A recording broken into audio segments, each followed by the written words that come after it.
Travel anxiety is real, but I don't want to stay home.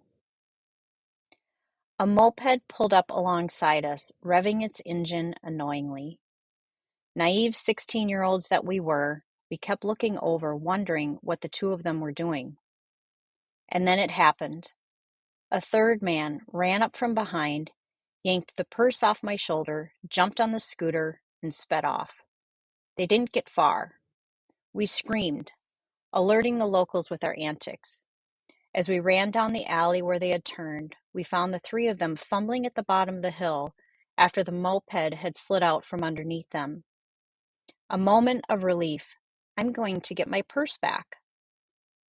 Out came the knife, threatening us and the locals to get back and give them space to retrieve their bike and take off with my passport, airline ticket, cash, and whatever else my 16-year-old self thought to carry.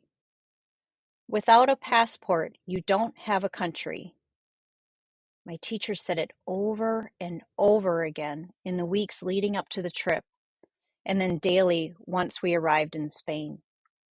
Will I ever go home again? I wondered. A day at the embassy and a reissued airline ticket got me back to the US and allowed me to live a relatively normal life for the next several years in the comfort of home. Little did I realize, though, that the seeds of my travel anxiety had been sown.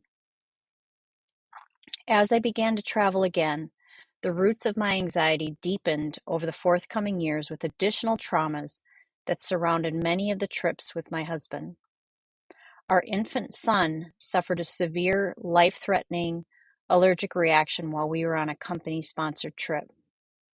My dad was hospitalized twice when we were away. My dad died suddenly and unexpectedly while he and my mom cared for our elementary school-age children. That was 2009. Since then, my husband and I have done short weekend jaunts, but the long, extended trips sans children, not a chance. Until now. I'm stressed, but excited. I'm anxious, but eager. My stomach turns. My mind races. Sleep is fleeting. The U.S. State Department has 4 levels of travel advisories. Level 1, exercise normal precautions. Level 2, exercise increased caution. Level 3, reconsider travel. Level 4, do not travel. Portugal is level 1. My personal level, between level 2 and 3.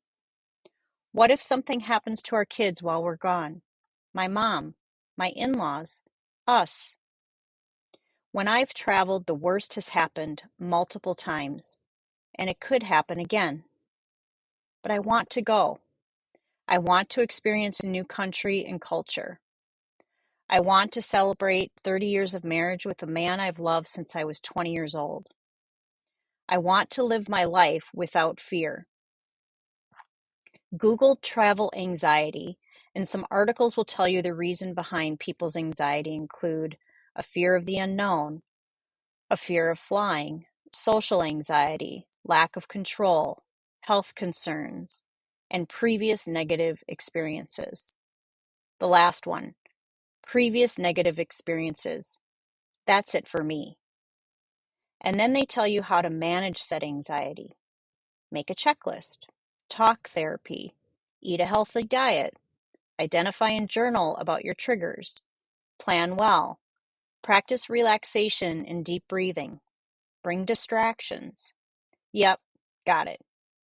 I do all those things, but my anxiety is rooted deeply and not based on what ifs.